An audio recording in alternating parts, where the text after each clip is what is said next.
All right, good evening everybody and welcome. All right, we're going to kick things off. This is our first evening of Unreasonable Goals, so we are thrilled to be able to sit down with the co-founder, the CEO of LabourNet. We have Gayathri. Thank you so much for joining us tonight. Yeah. And we're going to dive into LabourNet in a few minutes, but what I really want to start with is actually, I'm interested in how you grew up, what your childhood was like. Start from the way beginning, maybe a few sentences on what it was like growing up. Well, I grew up in a fairly privileged background in India, so I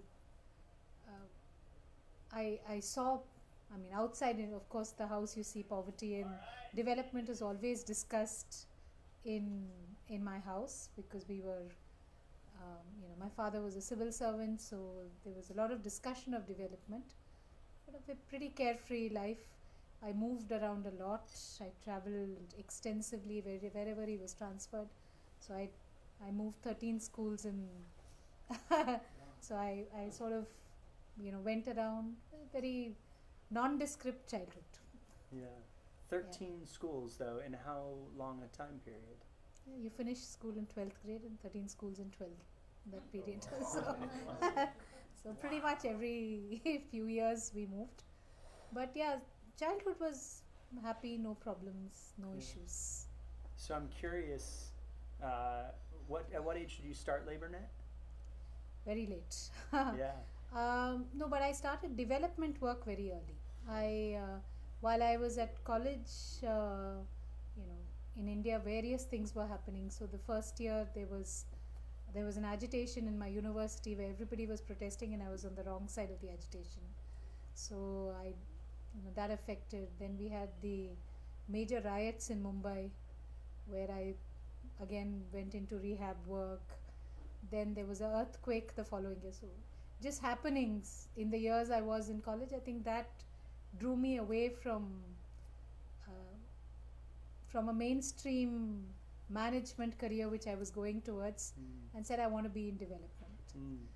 So I started at development. Then I attempted living in a village, which didn't work out. You've got to tell us what went wrong. What went wrong? Family happened. So my husband was living in a city and I was living in a village. In those days, no Skype, no WhatsApp. I think today I would have succeeded. So he said, at least you should be in a place where we can talk. I make him sound very bad, but he's been the most supportive person. But yeah, and then my children pretty much grew up there. I took them there. So it was a big learning experience for me because I was used to living in an urban city. So the place I lived didn't have water, so you had to take water in a hand pump. So all the skills, womanly skills, I did not have to live in a village. To cook in a firewood, I couldn't cook with a firewood there. I couldn't take water. My daughter was 3 months. So, my daughter, it was a lot of stuff. So I decided I can't do that. I'll come to a city and live in a city. And then I joined the ILO. I joined the UN. And I felt I'd worked with a lot of governments then. ILO was a good learning experience, but I felt in India, policy was not the issue. Execution was the issue. So when I was about 35, I decided I can't do this any more meetings. Not working out. I was falling asleep, and even for my husband, my children, salary wasn't working out. So I thought, let me try executing, let me try. So LabourNet, I first wanted to start in a not-for-profit, which is what happened actually. It was in a not-for-profit. But in a year's time, I realized that's not how livelihood means. I have to make somebody else earn money. I must make money if they have to make money. So that's as simple a rule. I said, let's figure it out.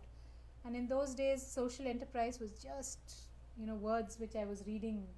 So I said, okay, we'll be a social enterprise. So LabourNet was a social enterprise. But I think it's 12 years. We've grown, we've survived, made all the mistakes. Yeah. So. And the problem you're solving is essentially the 400 million people in India who are in the informal sector, or to describe a little bit about where that gem of inspiration came from. So India is a huge country. India is 1.3 billion in population. 500 million is our workforce. Of that, 400 million is in informal sector, which means they do not get a monthly wage, they do not have any social security. Yeah.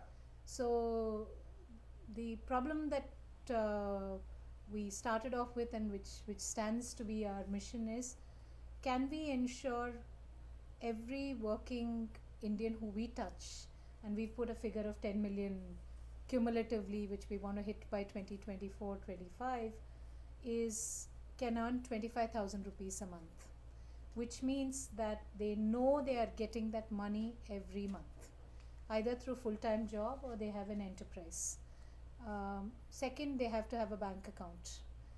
Today, India has adopted a all bank account, but when I started it, we were the first organization which the bank supported us to give. So I used to stamp saying, this person I know. So literally thousands I used to sign and stamp in 2009. So bank accounts, we call it identity card, we call Aadhaar, which is again today well respected, but in those days it was all not there. But still today I feel there isn't insurance. There are a whole lot of things which we are terming as social security, which we want people to have. So our goal is to get to that point. I believe if every worker gets that money, they will pay us.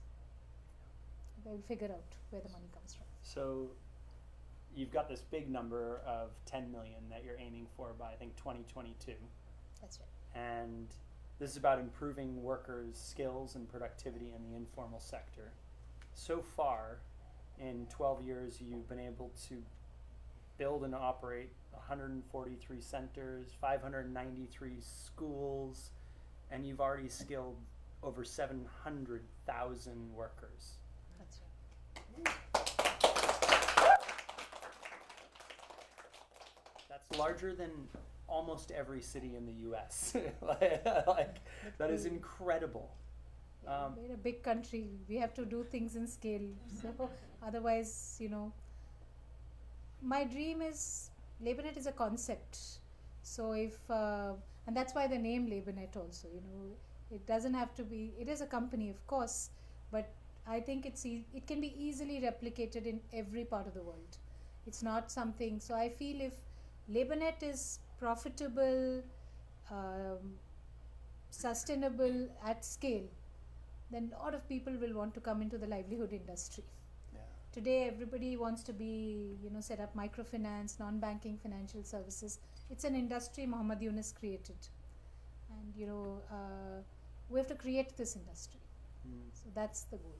I love it. Well, you're certainly already creating it on a big scale. And I'd love for everyone to hear a little bit about how you grow to a scale that big. Obviously, yes, India's big and there's lots of people, but that is not easy. Lots of people have tried. How have you been able to do it? What are some of the 2 or 3 key takeaways that's helped make it successful? I think today afternoon's lesson is a big lesson. I don't give up. I think you should never give up. I think you figure out models can change. Your vision has to be the same model. I mean, we've pivoted twice. So I think you have to see what works. If you believe in it, I think you should just keep on trying. At some point you'll crack it. May not be this year, maybe the following year, but it will. That's one very important thing. The second I think is very important is to listen to what is happening around you. And for me, most important is who pays. So, I mean, you want to do good, everything can be there, but we need to understand who pays.